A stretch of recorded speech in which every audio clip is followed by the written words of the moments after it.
Hey guys, it's Penelope in London, and we had a new moon earlier, and it's in the sign of Pisces. So this is AstroSeek, which you can go to and you can check out here. You can see it's astro-seek.com, and you can also look at your own chart if you got your time, date, place.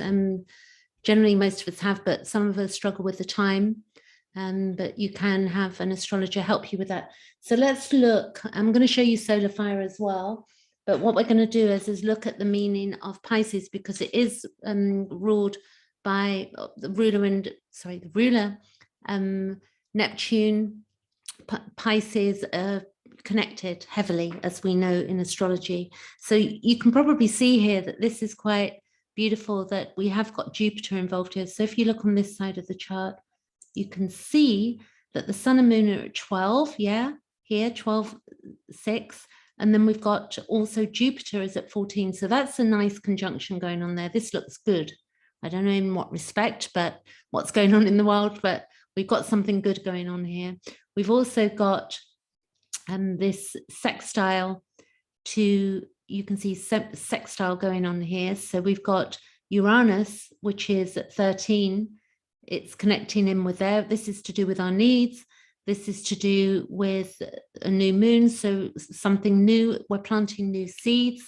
And if we look at the meaning of Pisces, we can have disillusionment. We can have where we feel persecuted. It can also be psychic, astral glamour. It can be to do with addiction, escape, the martyr. It can be where we feel hopeless, but it also can be to do with the savior. Illusions, and it can be where we feel helpless and weak boundaries. It doesn't sound good, but you know, this is just what we're looking at the moment, of understanding the wording, meaning of what we can put to it. So it can cause suffering. There can be woundedness, a loss of identity. It's where we can be masochistic, but it's also where we can have fantasy. It's where we can be naive. It can be the poet. It can be to do with drugs, guilt, the guilt of the collective. Guilt sometimes, in my idea, would be that we can have healthy guilt. Yeah, so that could be something that we can think about, that not everything is either good or bad, that depending on how we're looking at things. It can be the dreamer, and it can also be the musician. It can also be to do with the mystic and mediumship and transcendence. So we can transcend something as well, and it's a subconscious.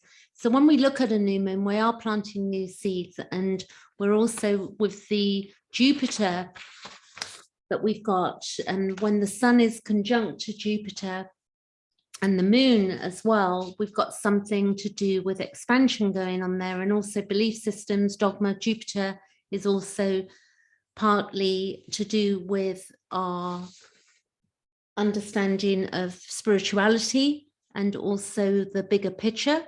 So we can see things in many different ways. But if we look at the moon, I'll give you an example. The moon conjunct there to Jupiter, it's where it can manifest itself in different ways.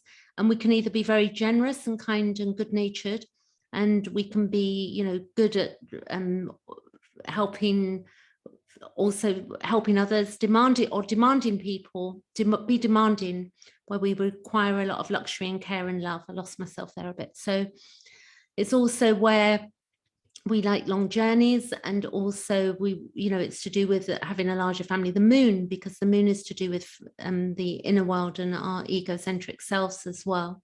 And it's also where we can be introverted and also lead to a religious life and spending a lot of time contemplating. So we could be in a lot of deep contemplation at this time.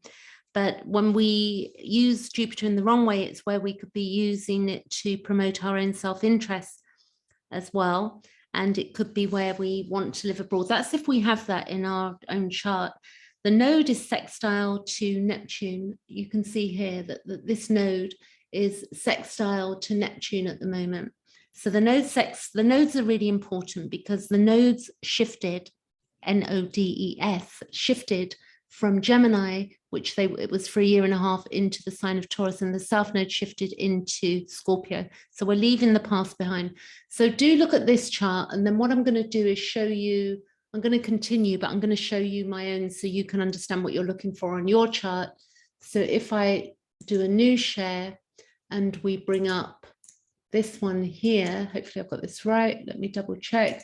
New share is this chart. Okay, so this is my chart. So when that new moon happened, it was in my third house of communication. So you would look at the house that it's in, and then you would look at the aspects it's making to different planets, which is really important to understand how this is playing out for the months ahead.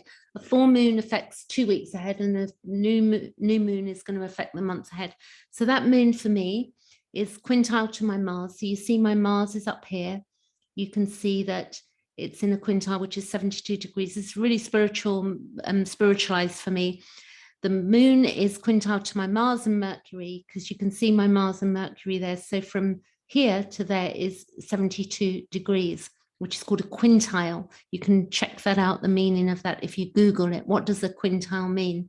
And the sun, clearly, because they're conjunct at that moment, are also quintile. The other thing that's going on with that moon, it's trine to my vertex. So trine, the moon was trine to my vertex, which is up here, which is 120 degrees. And then you've also got that there was also square to my para fortune. I won't go into that, but the moon is quintile to my node. So it's also touching in with my node there, that is going up there, the sun and the moon. And then I've got that square to my part of fortune, which is here, which you can't see on the chart. So now I understand what that means for me. It's about my local communications and what I'm up to moving around. There's been a lot of activity, some really good stuff for me with that Jupiter has gone on in the last few days.